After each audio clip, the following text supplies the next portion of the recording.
பாண்டிச்சேரி இது கூட அறிவியலையா என்னத்த சொல்றது. பாண்டிச்சேரி ஒரு யூனியன் பிரதேசம். முதல்ல தமிழ்நாட்டு மக்களுக்கு செய்ய சொல்லுங்க, அதுக்கப்புறம் பாண்டிச்சேரி மக்களுக்கு செய்யும். அந்த இளைஞர்களை அரசியல் படுத்துறதுக்கு உண்டான தகுதிகளே இவங்ககிட்ட இல்லை. இப்போ குறைஞ்சபட்சம் செங்கோட்டையன் கட்சியில் இணைஞ்சாப்புல அவரை விட்டு இருந்தாலும் ஒரு 10-15 நிமிஷம் பேசியிருப்பாங்க.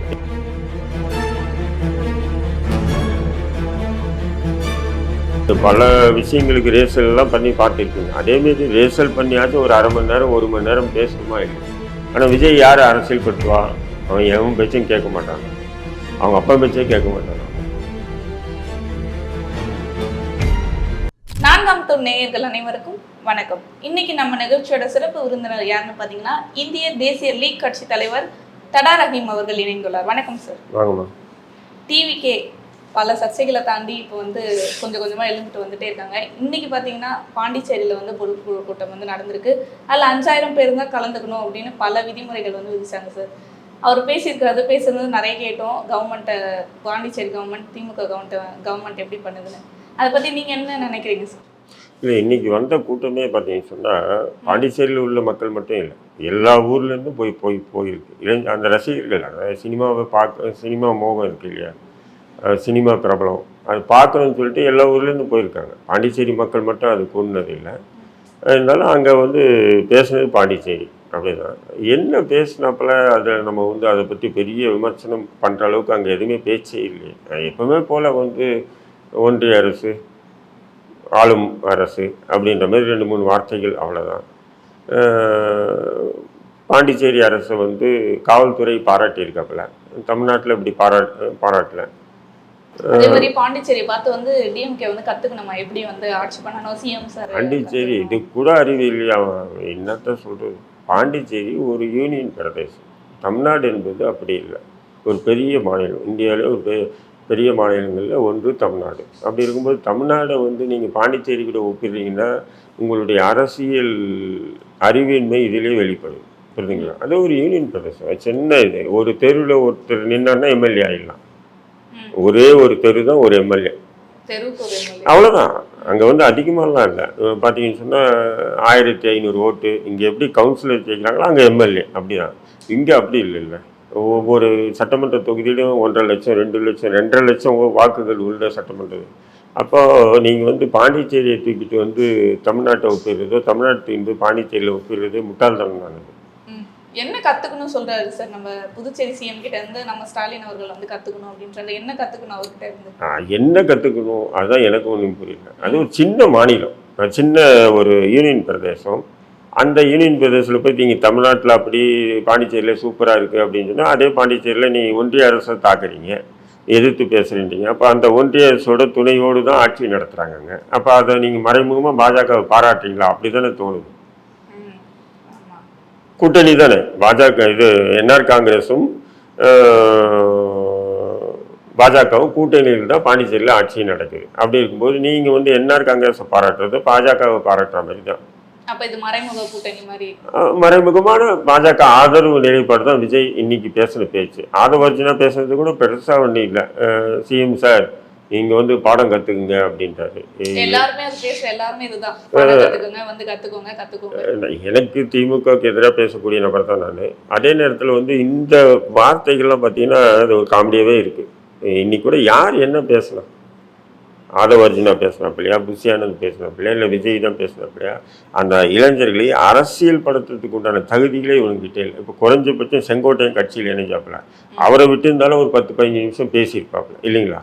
இல்லைன்னு சொன்னால் இப்போது புதுசாக இணைஞ்ச நாஞ்சில் சம்பத்து, அவர் பாம்பு திங்கிற ஊருக்கு போனால் நடுத்துண்டு எனக்கு வேணும்னு சொல்லுவார். ஏன்னு சொன்னால் அவரை அவருடைய சின்ன வயசுலேருந்து பாம்பு திங்கிற மாதிரி அந்த மக்கள் நினச்சிங்கன்னா, அவர் எந்த கட்சிக்கு எந்த அமைப்புக்கு ஆதரவாக பேசுகிறாரோ ஆழமாக அழுத்தம் திருத்தமாக பேசுவார். இப்போ அவரை விட்டு இருந்த விட ஒரு 10-1/2 மணி நேரம் பேசியிருப்பாப்புல. ஏன்னா எல்லாருமே எதிர்பார்த்தோம்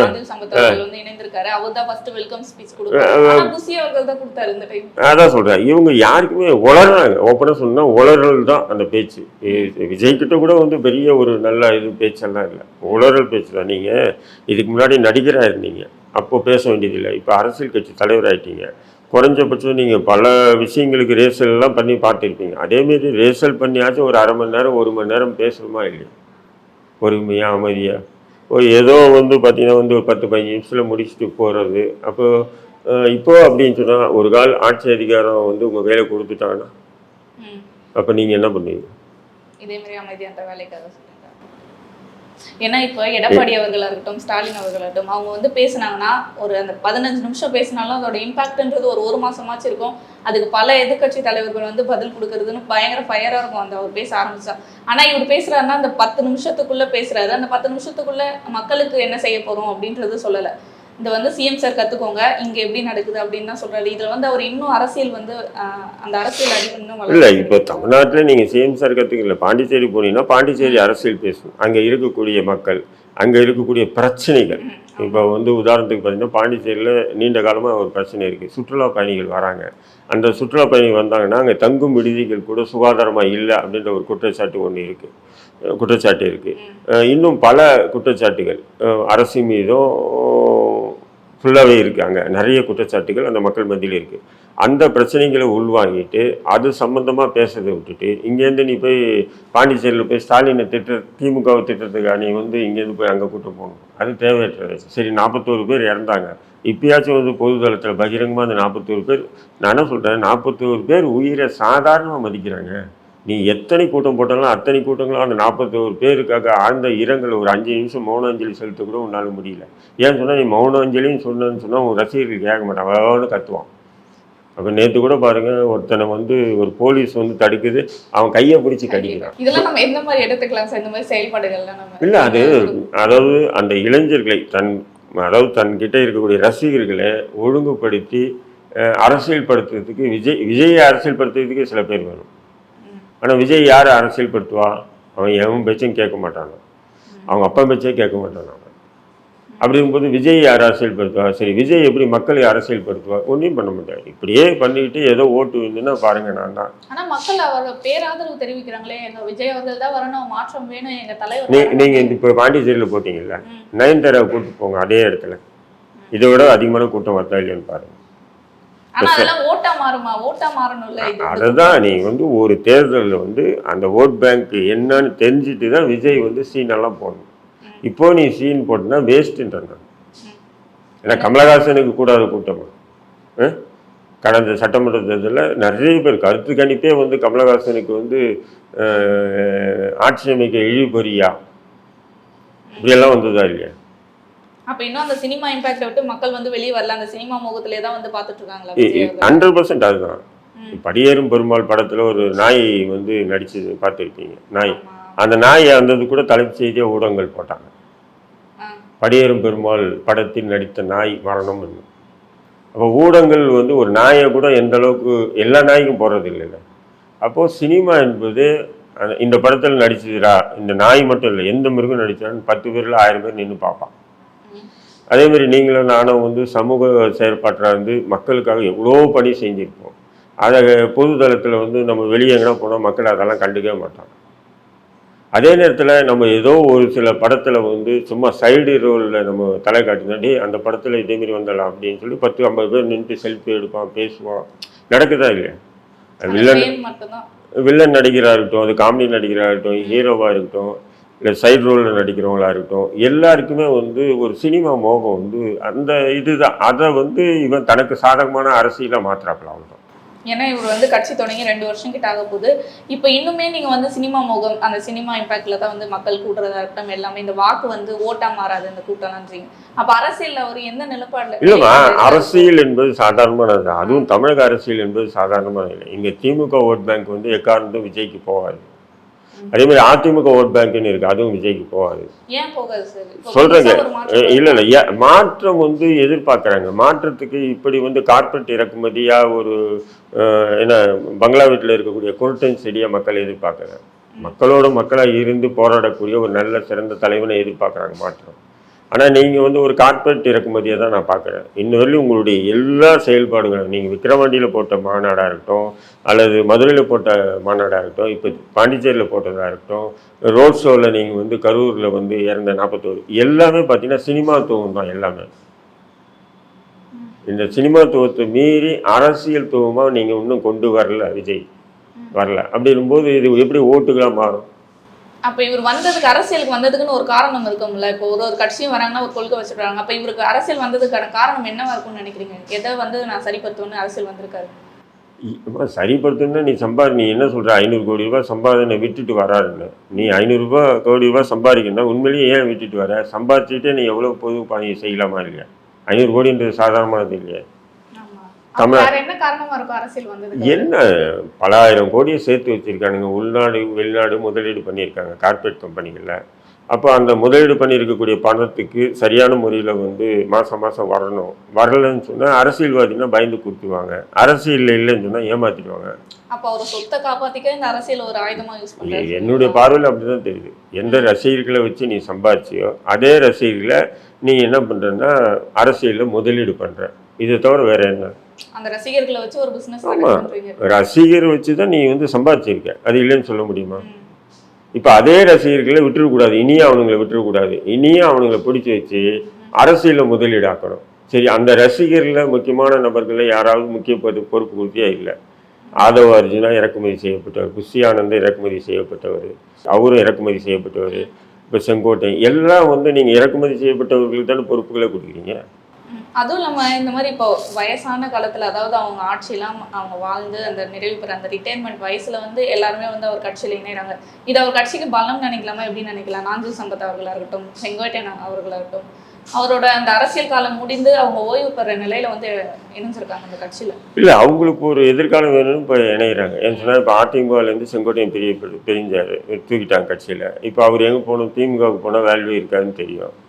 இப்போ என்ன பண்ணுற, புதுசாக ஒரு கட்சி ஆரம்பிச்சிருக்காங்க. அதில் போய் இணைஞ்சேன்னு சொன்னால் நம்ம கொஞ்சம் ஷைன் ஆகலாம் அப்படின்றது எதிர்பார்ப்பு தான், வேறு ஒன்றும் இல்லை. இப்போ நாஞ்சில் சம்பத்து கூட திமுகவை கண்டுக்காமல் அப்படியே விட்டுச்சு. அப்போ என்ன பண்ணுறாப்புல, சரி தனக்கு மறுபடியும் ஒரு இது வேணும் அரசியலில். அப்போ என்ன பண்ணுறா, அவரும் போய் சேர்றாரு. இப்படியாப்பட்ட அரசியல் ஓரம் கட்டப்பட்ட ஒதுக்கப்பட்ட நபர்கள் தான் வந்து விஜய் கூட சேருவாங்களே தவிர அவங்களும் இப்போ விஜய் அவர்களை யூஸ் பண்ணி நம்ம ஃபேம் ஆகிக்கணும் தான் போகிறாங்களா? அவ்வளோதான், வேற என்ன இருக்கு சொல்லுங்க. அப்போ எல்லாருமே விஜய் அவர்கள் அந்த ஃபேமஸ்க்கு அந்த ட்ரெண்டிங்க்கு மட்டும் தான் யூஸ் பண்ணுறாங்க. அரசியல் நோக்கத்தில் யாருமே பார்க்கல. விஜய் யாரும் மக்கள் நலன் சமுதாய நலன் அதெல்லாம் பார்க்கறதே இல்லை. செங்கோட்டையன் இவ்வளோ பேசுகிறாரு. நேற்று வெளியே என்ன சொல்லிட்டேன், நான் அதிமுக ஒன்றிணைக்க போகிறேன், அம்மாவுடைய ஆட்சியை தமிழ்நாட்டில் கொண்டு வர போகிறேன்ட்டு இருந்தார். இப்போ விலகிட்டு என்ன சொல்கிறாரு, அதிமுக திமுக ரெண்டு பேருமே தமிழ்நாட்டுக்கு ஒன்றையும் செய்யலைன்றாரு. இப்போ கடந்த சட்டமன்ற தேர்தலில் வெற்றி பெற்று அமைச்சராக இருக்கும்போது கூட நீ அதிமுக அமைச்சராக இருந்தீங்களா இல்லையா? அப்படி இருக்கும்போது அதிமுக எதுவும் திமுக செய்யலை, சரி நீங்கள் சொல்கிறீங்க உங்கள் எதிர்கட்சி, அதனால் சொல்கிறீங்க. உங்கள் கட்சியை எதுவும் செய்யலைன்ற மாதிரி விஜய் கூட சேர்ந்துட்டு சொல்கிறீங்கன்னு சொன்னால் அப்போ இத்தனை நாளாக வந்து நீங்கள் மக்களை ஏமாற்றிட்டு தானே இருந்தீங்க. ஆனால் நான் சொல்கிறேன், அவர் சொல்கிறாரே, நான் வந்து தமிழ்நாட்டு மக்களுக்கு மட்டும் இல்லை பாண்டிச்சேரி மக்களுக்காகவும் நான் இருப்பேன், அவங்களுக்கு தேவையானதெல்லாம் நான் செய்வேன் பார்த்து பண்ணுறாரு. முதல்ல தமிழ்நாட்டு மக்களுக்கு செய்ய சொல்லுங்கள், அதுக்கப்புறம் பாண்டிச்சேரி மக்களுக்கு செய்யலாம். இன்னும் என்ன செய்யணும்னு நினைக்கிறீங்க சார்? இப்போ 2026 தேர்தல் இன்னும் சில மாதங்கள்ல தொடங்க போகுது. எல்லா கட்சிகளும் அவங்களோட வேலைகளை வந்து மும்முரமாக செஞ்சுட்டு இருக்காங்க. இப்போ தாவேக்கோட நிலைப்பாடு எப்படி இருக்கு? அதில் வந்து எத்தனை ஓட்டு சதவீதத்தில் அவர் வெற்றி பெறுவாரா? எப்படி அது? என்னை பொறுத்தவரை 10 விழுக்காடு ஓட்டு வாங்குவாங்கல்ல, அவ்வளோதான். அந்த 10 விழுக்காடுன்றது அவரை பொறுத்தா இல்லை அவர் சுற்றி இருக்கவங்கள அந்த மாதிரி? இல்லை, அதான் விஜய் கட்சிக்கு ஒரு 10% ஓட்டு, இல்லை 8, 7, 9, 10க்குள்ளே தான் வரும். ஏன்னா ஏடிஎம்கேல இருந்து நிறைய ஆள் வந்து இங்க வந்து சேர போறதா நிறைய தகவல்கள்லாம் வந்துட்டு இருக்கு. நீங்க அதிமுகல எந்த தலைவருக்கு போனாலும் அந்த ரெட்டலைக்குன்னு சொல்லி ஒரு மார்க்ஸ் இருக்குமா? அதாவது காலங்காலமா வர அந்த கட்சி. ஏன்னா கடந்த பாராளுமன்ற தேர்தலில் கூட பார்த்தீங்கன்னா கூட்டணி இல்லாமல் 1 கோடி ஓட்டு கிட்ட வாங்கியிருக்காங்க. வாங்கினாங்களா இல்லையா? 1 கோடி ஓட்டு சாதாரணமானது இல்லையா? இப்போ புஷி அவர்கள் வந்து கேண்டிடேட்டாக நிற்கிறார் இல்லையா, சிஎம் கேண்டிடேட் அவர் தான் புதுச்சேரியில். இப்போ சிஎம் கேண்டிடேட்டாக நிற்கிறாரு. அவர் எந்த மாதிரியான செயல்பாடுகள்லாம் செஞ்சிருக்காரு இது வரைக்கும் அரசியலில்? நம்ம வந்து விஜய் கூட இருக்க ஒரு புஷியானதை தான் இப்போ தேர்தல் நேரத்தில் இப்போ விஜய் கூட கூட்டணி சேர்றாங்க பார்த்தீங்களா, அதை வச்சு நம்ம கொஞ்சம் கணக்கெடுப்பாங்க. தனியாலாம் நின்னா 8, 9%, 7% இவ்வளோ தான் வாக்கு. ஏன்னா நம்ம புதுச்சேரி முதலமைச்சர் ரங்கசாமியை தோற்கடித்து இவரால் ஜெயிக்க முடியும்னு நினைக்கிறீங்களா? ஏன்னா அவருக்கு வந்து இப்பயே அங்கே வந்து மக்கள் செல்வாக்கு அதிகமாக தான் இருக்குது. இல்லை, ரங்கசாமியை தோற்கடிச்சுட்டு இப்போ பாண்டிச்சேரி விஷயம் பார்த்தீங்கன்னு சொன்னால் அது ஒரு சின்ன மாநிலம் தான். அதனால் வந்து அது பெரிய இம்பேக்டெல்லாம் கொடுக்காது. அதில் வந்து அதிமுக திமுகவே வந்து ரொம்ப பெரிய அளவுக்கு சைன் எடுத்துக்கிறதே இல்லை, பெரிய அளவுக்கு முக்கியத்துவம் கொடுக்குறதில்ல அந்த மாநிலத்துக்கு. அங்கே உள்ள அரசியல் வேறு, அந்த அரசியல் வச்சு தான் அங்கே ஓட்டிகிட்டு இருக்குது. அப்படி இருக்கும்போது விஜய் கட்சி வந்து இப்போ ஒரு கால் எல்லாரும் கூட கூட்டணி சேர்ந்தாங்கன்னா அங்கே ஏன்னா அங்கே வந்து என்ஆர் காங்கிரஸ் இருக்குது, பாஜக இருக்குது, காங்கிரஸ் இருக்குது, திமுக இருக்குது, அதிமுக இருக்குது.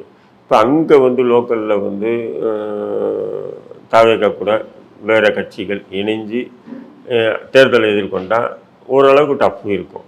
அவ்வளோ டஃப்பான ஏரியான்னு சொல்றீங்க, ஆனாலுமே விஜய் அவர்கள் ஏன் புதுச்சேரியை வந்து டார்கெட் பண்றாரு, அங்க இருக்க மக்களை கவர் பண்ணணும்னு நினைக்கிறாரு இவ்வளவு மும்முரமாக? இல்லை இல்லை, அவருக்கு என்ன பலன் கிடைக்கும்னு நினைக்கிறீங்க? அதாவது இப்போ இங்கே தமிழ்நாட்டில் போட்டார், புதுச்சேரிக்கு ஒரு ரவுண்ட் அடிப்புன்னு அடிச்சிருக்காங்க, அவ்வளோதான். பெரிய இதில் என்ன பெரிய அரசியல்லாம் என்னால் பார்க்க முடியல. விஜய் வந்து புதுச்சேரியில் போட்டதுனால வந்து புதுச்சேரியே இவருடைய ஆட்சி அதிகாரத்துக்கு கீழே வந்துடும் அப்படியெல்லாம் நம்ம பார்க்கவும் முடியாது. அப்படி அதில் வேற ஒருத்தர் துப்பாக்கியோட சிவகங்கையில இருந்து போயிருக்காரு, அந்த பிரபு அவரோட பிஏன்ற மாதிரிலாம் நிறைய நியூஸ் வந்துட்டு இருந்துச்சு. இல்லை, அது யாராவது ஒருத்தன் இருப்பான், அதுக்காக அதை விஜய் குறை சொல்ல முடியாதுப்பா.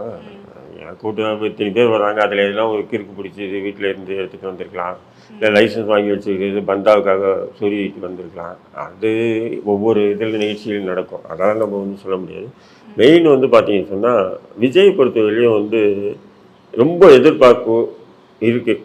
யார் எதிர்பார்க்குறாங்கன்னு சொன்னீங்கன்னா, திமுக அதிமுக வேண்டாம், விஜய் கூட சேர்ந்து விஜயை வச்சு பூஸ்ட் பண்ணி நம்ம ஒரு அதிகாரத்துக்கு வரலாம் அப்படின்னு நினைக்கக்கூடிய நபர்கள் விஜயை பெரிய அளவுக்கு பார்க்குறாங்க. அப்போ எல்லாமே விஜய் யூஸ் பண்ணி நம்ம வந்து பெரிய ஆளாயிடணும். இதில் வந்து கிறித்துவ மிஷினரிகள் விஜயை முன்னிலைப்படுத்துகிறாங்க, விஜய்க்கு வந்து இம்பார்ட்டன்ட் கொடுக்குறாங்க. மிஷினரிகள் எல்லாம் வந்து பெரிய பொருளாதாரமும் கொடுக்குறாங்க. ரெண்டாவது விஜய் வந்து முக்கியத்துவம் கொடுக்க பார்க்குறாங்க, அதை ப்ரொமோட் பண்ண பார்க்குறாங்க. அது வந்து திமுகவுக்கு ஒரு விதமான அலர்ஜி இருக்குது. ஏன்னா அந்த வாக்கு வந்து திமுகவுக்கு போகிற வாக்கு தான். அது போச்சுன்னு சொன்னால் திமுகவுக்கு பின்னடைவு தானே. அதனால தான் பாஜகவும் கூட பார்த்தீங்கன்னா விஜயை வந்து கண்டும் காணாமல் இருக்கா, நீ எதோட பேசிக்க அப்படின்னு சொல்லி கரூர் விஷயத்தில் கூட விஜய்க்கு ஆதரவாக தான் பாஜக நின்று. அது காரணம் என்னன்னு சொன்னால், விஜய் நிச்சயம் வாக்கு வந்து கிறித்துவ வாக்குகள், முஸ்லீம்கள் போட மாட்டாங்க விஜய்க்கு, கிறித்துவ வாக்குகள் மாறும். அப்படிதான் மிஷினரிகள் வந்து பிரச்சாரம் இப்போவே ஆரம்பிச்சிட்டாங்க. நீங்கள் சோசியல் மீடியாவிலே பார்த்தீங்கன்னு சொன்னால் பெரும்பாலும் அந்த சமுதாய மக்கள் வந்து கிறித்துவ மக்கள் வந்து விஜய்க்கு ஆதரவாக தான் களமாடிட்டு இருக்காங்க இப்போ. அப்படி இருக்கும்போது அந்த பாதிப்பு திமுகவுக்கு வரும். அந்த திமுகவுக்கு வந்தோன்னா நம்ம என்டிஏ கூட்டணி ஈஸியாக வெற்றி பெறலாம் அப்படின்றது தான் பாஜகவுடைய. அப்போ இதுக்கு அடுத்து வந்து ஈரோடில் இப்போ வந்து பொதுக்குழு கூட்டம் வந்து நடத்த போகிறதா வந்து சொல்லிட்டு இருக்காங்க. கொங்கு மண்டலம் அதுனா அதிமுகவுக்கு தான் அது நம்ம சொந்தம் அப்படின்னு சொல்ல முடியும். இப்போ அந்த ஈரோட்டில் இவரோட மக்கள் செல்வாக்கு எப்படி இருக்கும்னு நினைக்கிறீங்க? வாக்கு வந்து திரட்டுவாங்க. நீங்கள் மக்கள் செல்வாக்கு கூட்டம் எங்கே வேணாலும் வருமா? அந்த கூட்டம்லாம் நீங்கள் ஓட்டாவே கனெக்ட் பண்ணாதீங்க, அதுதான் நான் சொல்ல வரேன். அதாவது அரசியல் படுத்தணும் அப்படின்னு சொல்றீங்க. அப்போ இந்த அரசியல் படுத்தினா அடுத்தடுத்த தேர்தலில் அசைக்க முடியாத ஒரு சக்தியாக விஜயால் வர முடியும். அதை விட்டுட்டு இதுவே வச்சு நீ ரசிகர் பட்டாளத்தை வச்சு நீ வெற்றி பெறணும்னா 0 தான். பொறுத்திருந்து பார்ப்போம் சார் 2026. நன்றி.